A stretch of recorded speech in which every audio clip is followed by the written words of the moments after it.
je vous parle du placement du bassin et du bas du dos. Donc, quand on parle de placement de bassin et bas de dos, on parle évidemment de placement au neutre. Donc, comment reconnaître le bon placement du bassin au neutre dans toutes les diverses positions du corps? Donc, c'est ça qu'on va faire en ce moment.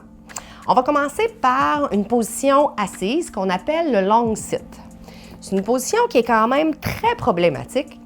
Comme je vous ai mentionné, on veut avoir le bassin au neutre. Donc, souvent, la tension, la raideur dans nos jambes fait qu'on n'est pas capable d'avoir une position comme ça. Donc, ma position va ressembler un petit peu plus à ça ici. Donc, comment la gravité affecte la position de mon bassin?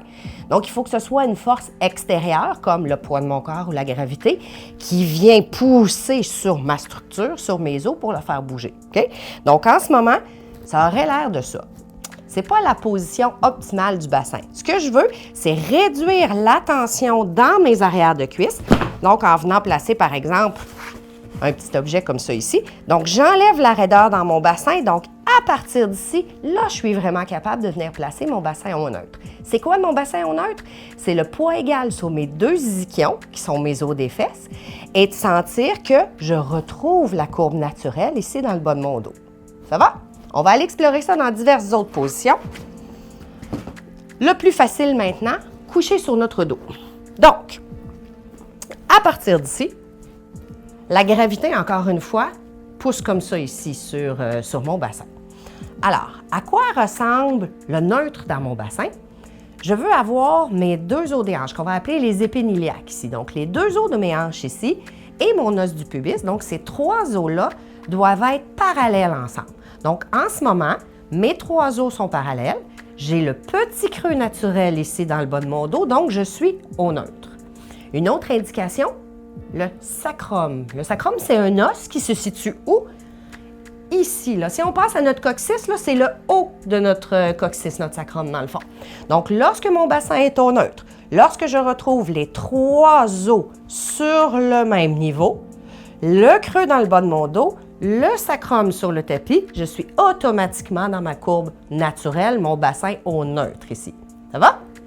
Là maintenant, on essaie de maintenir cette position neutre du bassin. Donc, ce que je vais faire, c'est amener un mouvement de flexion de hanche, comme ça ici, et je vais venir déposer. Donc, ce que je ne veux pas, lorsque mon genou se lève, c'est que j'écrase mon bas de dos. Donc là, mon os pubien devient plus haut que mes deux os des hanches, donc je ne suis plus au même niveau, je ne suis plus au neutre. Le bas de dos est écrasé, donc je dois maintenir la courbe dans le bas de mon dos et m'assurer que je suis en train de bouger ma hanche. Donc, je suis en train de faire un mouvement de dissociation de ma hanche. Je bouge ma hanche sans bouger mon bassin. Donc, je ne suis pas en train d'amener de compensation dans mon bassin lorsque j'amène un mouvement de jambe. Ça va? D'ici, comment on appelle la position basculer le bassin comme ça ici? Mon bas de dos est écrasé dans le tapis. On appelle ça une empreinte.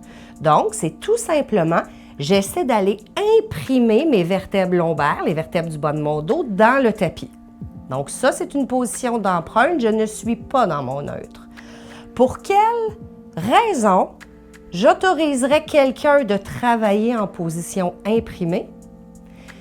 Pour la seule raison qu'une personne n'a pas suffisamment de tonus musculaire pour être capable de maintenir son neutre. Alors, à ce moment-là, je vais pouvoir permettre à la personne de travailler en imprimé, puisque c'est de cette manière-là qu'elle va avoir accès à ses abdominaux. Et par la suite, quand les abdos vont devenir de plus en plus forts, là, par contre, je vais vraiment enseigner comment maintenir mon neutre, puisque mes abdos vont être suffisamment forts pour me supporter. Ça fonctionne? Maintenant, on a bougé les jambes, on a dissocié notre mouvement de hanche sans bouger dans notre bassin. Maintenant, on va faire la même chose avec notre cage thoracique. Alors, je veux faire une espèce de mouvement, comme un petit redressement assis, une espèce de mouvement de crunch. Là, maintenant, ce que je vais faire, c'est que je vais essayer de maintenir mon bassin au neutre. Alors, je vais venir placer mes mains derrière moi. Dès que la tête et que la cage thoracique va se soulever, je ne veux pas amener de bascule du bassin. Je dois maintenir mon bassin au neutre. Alors, qu'est-ce que ça me force à faire? C'est vraiment d'aller travailler avec mes abdos supérieurs. Donc, il va vraiment avoir une cassure ici, en fait, au niveau de ma cage thoracique pour vraiment me permettre de m'enrouler indépendamment de mon bassin. Ça marche?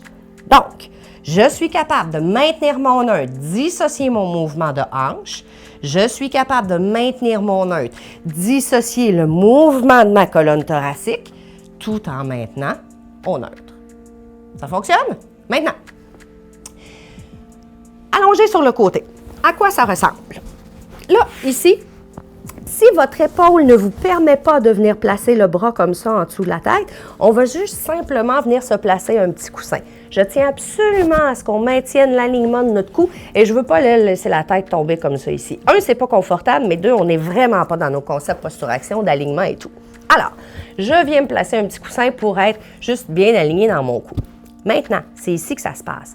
La gravité affecte mon bassin comment? La gravité me pousse encore comme ceci. Donc, elle cherche à faire écraser, comme ça, je me pousse ici. Donc, si on est en train de regarder, mon bassin n'est pas du tout au neutre en ce moment. Ce que je recherche, c'est d'avoir mes deux os des hanches, un au-dessus de l'autre. Donc, comme ceci. Okay? Mes deux os des hanches se retrouvent vraiment un au-dessus de l'autre. Si je plaçais une caméra au-dessus de moi et que j'étais en vue d'avion, bien, je verrais le petit creux naturel dans le bas de mon dos. Mon bas de dos est au neutre, mon cou aussi est au neutre. Ma colonne là, se retrouve là, bien alignée. Ça marche?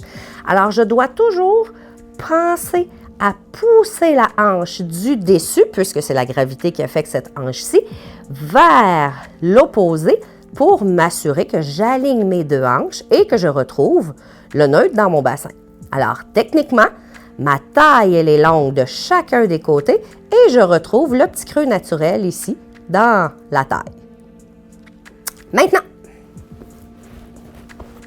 sur le ventre. Je vais juste me placer un petit coussin ici pour maintenir l'alignement dans mon cou. Alors, encore une fois, la gravité me pousse comme ça ici. Donc, qu'est-ce que la gravité cherche à faire? Creuser le bas de mon dos. Alors là, on va juste venir placer les mains sous le nombril. Puis là, souvenez-vous que je vous ai dit, les deux os des hanches et l'os pubien dans le tapis. Donc, en rentrant mon nombril, hop, je viens placer mes deux os des hanches et mon os pubien dans le tapis. Donc, je retrouve la courbe naturelle ici au bas de mon dos et je ne suis pas dans une position qui est trop arquée.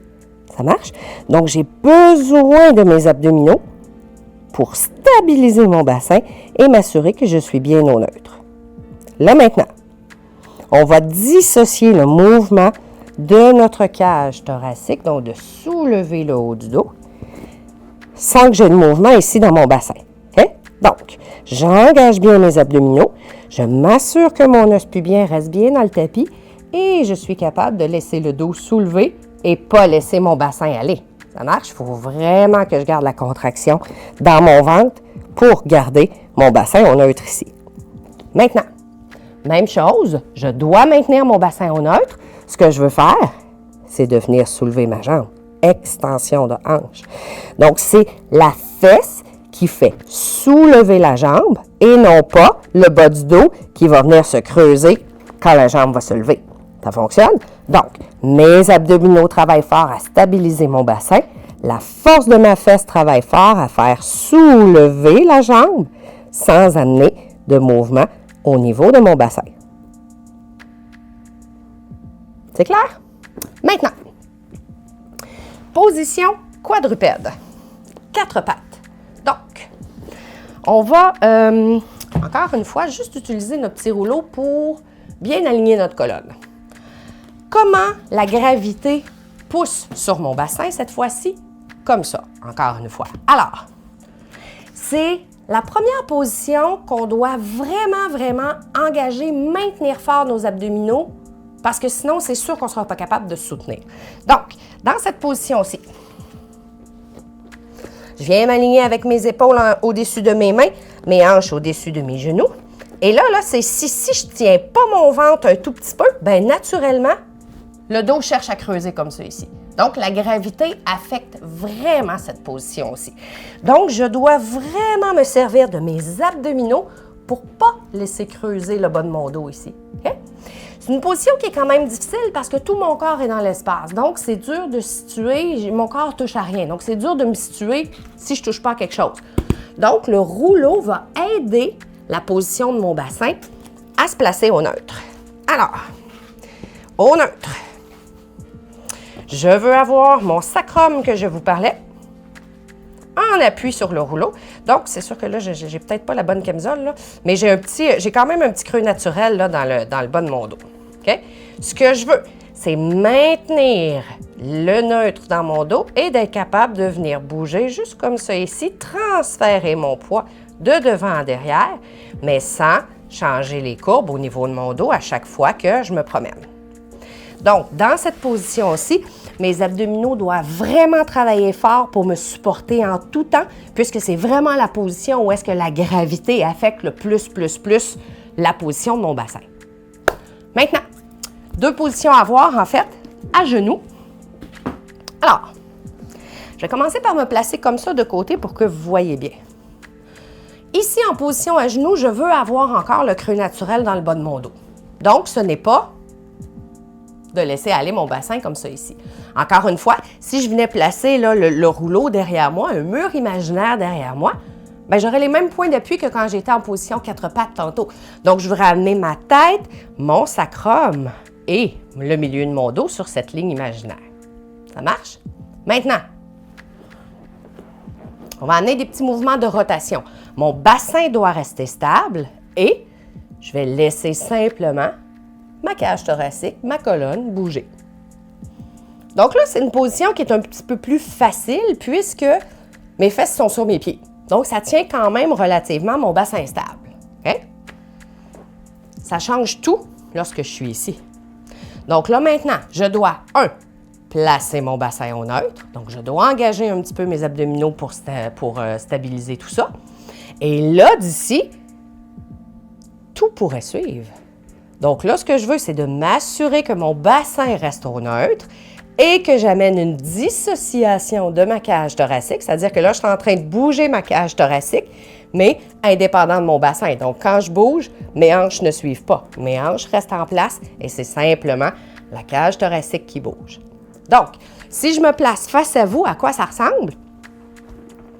Mon bassin sur mes fesses, une pure rotation sans bouger dans mon bassin, ce sera vraiment, on imagine là, un fil qui passe à travers toute ma colonne. Donc, c'est impossible pour moi de pouvoir casser ma tige. La seule chose que je peux faire, c'est de tourner autour de ma tige. OK? Donc, mon bassin reste bien stable. Je garde ma taille longue de chacun des côtés. C'est pas parce que je fais une rotation d'un côté que je vais mettre plus de poids sur cette fesse-là. OK? C'est pas ça les mouvements de rotation. Mon bassin n'est pas au neutre. Ça marche? Même chose quand je suis en position ici. Donc, je dois maintenir mon bassin au neutre pour faire une belle rotation et pas me laisser partir du côté, mettre plus de poids finalement du côté où est-ce que j'exécute ma rotation. Alors, en résumé, on a vu comment placer le bassin au neutre. Souvenez-vous qu'on veut toujours avoir le petit creux naturel dans le bas de notre dos, les 2 os des hanches qu'on appelle nos épiniliaques, ainsi que l'os pubien qui doivent être toujours sur le même niveau. Et on doit toujours se souvenir de quelle manière la gravité affecte la position de mon bassin. Et c'est à ce moment-là que je suis en mesure de corriger.